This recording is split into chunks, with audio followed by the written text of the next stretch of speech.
Revisemos ahora secreción pancreática. Desde el punto de vista histofisiológico es muy semejante a la glándula salival. Podemos identificar las dos porciones, la porción acinar y la porción ductular. Pero la porción acinar ya tiene individualizadas células con potencialidades bien establecidas. Las células acinares exclusivas para la secreción de enzimas y las células centroacinares para responder a la secretina y el manejo hidroelectrolítico. Esto permite de que el jugo pancreático que se va a formar sea en mayor volumen, sea de una mayor complejidad. Y luego, de igual manera, va a circular todo este jugo pancreático hasta alcanzar el intestino. Y en este trayecto también habrá un intercambio muy importante entre el cloro y el bicarbonato. La secreción pancreática es regulada por fases. Didácticamente tenemos las clases muy importantes, la cefálica, la gástrica y la intestinal.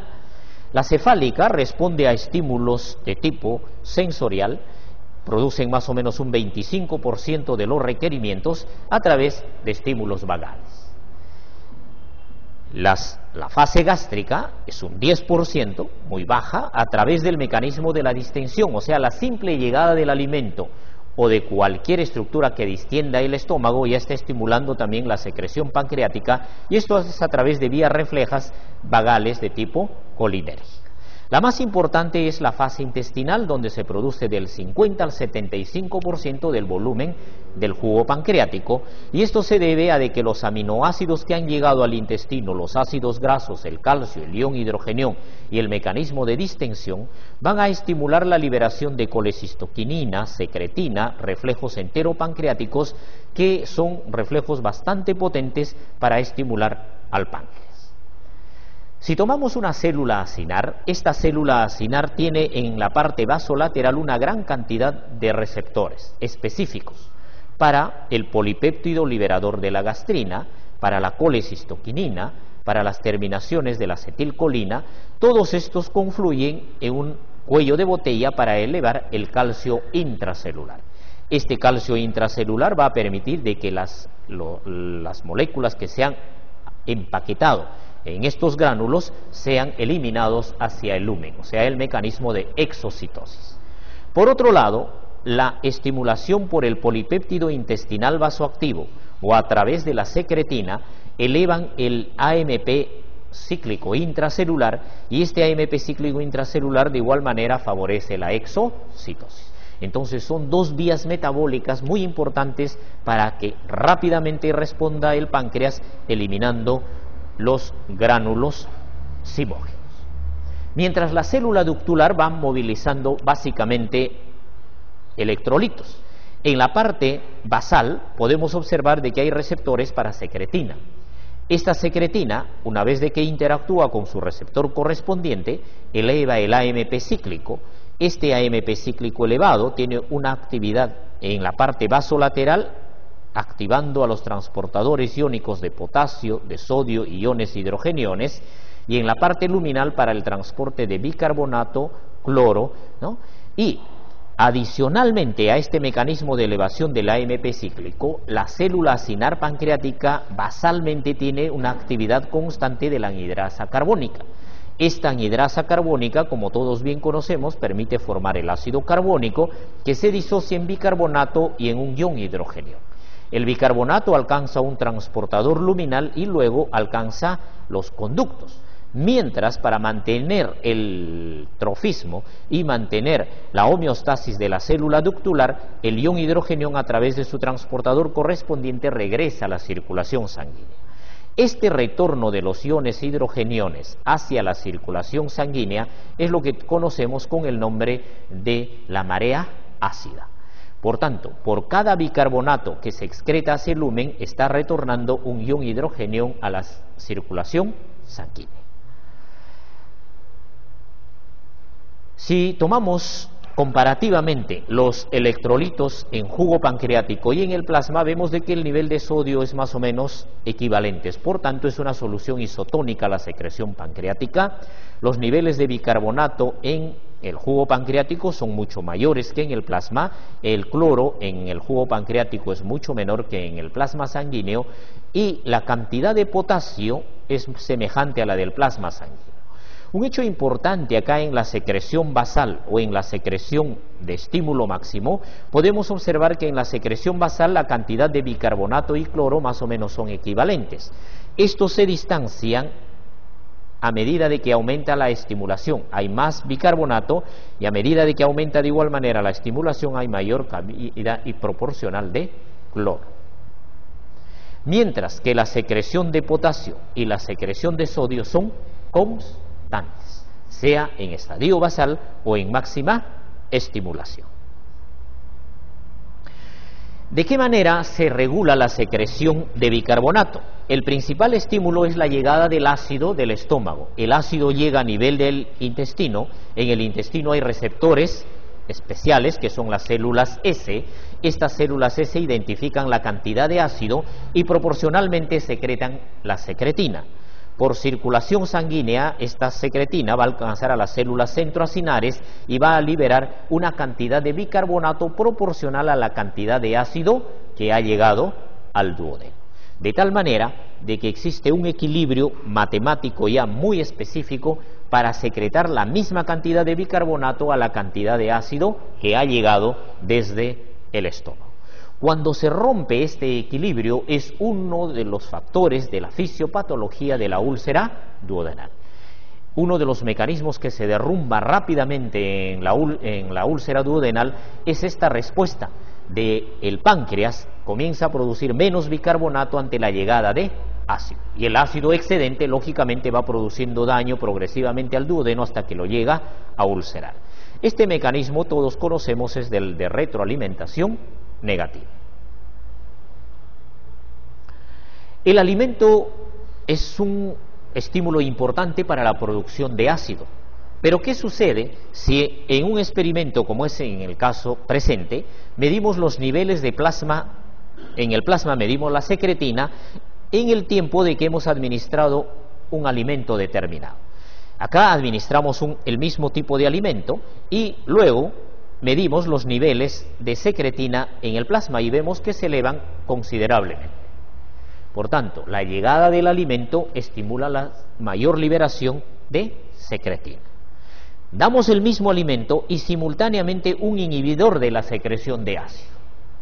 Cuando damos estos dos componentes, no se eleva los niveles de secretina plasmática, estamos bloqueando la liberación de secretina. Y esto se debe a de que el bloqueador del ácido no está llegando al duodeno y por tanto no hay una respuesta a un estímulo. Es decir, estamos bloqueando el estímulo para la liberación de secretina. Esto es importante tenerlo en cuenta desde el punto de vista terapéutico, porque a veces utilizamos inadvertidamente y a veces innecesariamente un inhibidor, un antiácido, un bloqueador H2 o un inhibidor de bomba de protones, porque solo pensamos en el hecho de inhibir el ácido, pero no recordamos que ese ácido también es fundamental para la liberación de bicarbonato a nivel de el duodeno. Y comienzan a venir una serie de situaciones que a veces uno no los puede evaluar adecuadamente. Por eso hay que escoger el medicamento específico que necesita nuestro paciente en determinado momento de su enfermedad. Para la liberación de enzimas, a través de los alimentos, las proteínas son los más potentes. La cantidad de proteínas que llega a nivel del duodeno actúa sobre las células I. Estas células I liberan la colecistoquinina por circulación sanguínea, van a alcanzar las células centroacinares y estas células centroacinares responderán con un volumen enzimático proporcional al estímulo y la cantidad de proteínas que han llegado. De tal manera, se está respondiendo a la necesidad enzimática para digerir a las proteínas y de esta manera favorezcan la absorción. El páncreas en la síntesis de proteínas, si lo llevamos a un punto de la teoría de la relatividad, es una célula muy veloz. ¿Por qué? Porque notamos, desde el momento en que sale la información del núcleo, pasa al retículo endoplásmico rugoso, pasa al complejo de Golgi, se condensan las vacuolas, los gránulos de zimógeno están listos para salir al lumen, solamente se han utilizado un promedio de 120 minutos. Si esto llevamos, como les digo, al tamaño que tiene las células acinares, es bastante rápido. O sea que es una fábrica que produce proteínas con una precisión realmente admirable. Y esto es solo si medimos el tiempo. Pero si observamos la calidad de proteínas que va a sintetizar, acá los tenemos proporcionalmente. Vean ustedes. Va a sintetizar 90% de proteasas, va a sintetizar 7% de las amilasas, las lipasas en 2% y las nucleasas. Esto es solo en el campo enzimático. Revisemos las otras proteínas. Ahí tenemos una relación de las diferentes proteínas que va a sintetizar el páncreas, e incluso algunas con subtipos. Podemos observar que la colipasa tiene dos subtipos, que las procarboxipeptidasas de igual manera tienen dos subtipos respectivamente, y los pesos moleculares de cada una de estas proteínas es alta, son proteínas sumamente complejas. Entonces el páncreas es por ello de que tiene esa gran virtud, esa gran infalibilidad de producir estas proteínas. Basta que cometa un pequeño error en una secuencia y esa proteína prácticamente ya no es utilizable por el organismo. ¿Por qué? Porque distorsionada la proteína en su estructura pierde su función. El páncreas no solamente sintetiza cantidades, subtipos, sino que también tiene que sintetizar en calidades. Entonces, una calidad de unas enzimas que van a actuar inmediatamente y a otro grupo que se van a inhibir hasta que lleguen al lumen. Y a ese grupo se les llama las proenzimas. Este grupo de proteínas que están llamadas las proenzimas, justamente el páncreas lo sintetiza de esta manera para autoprotegerse de la digestión.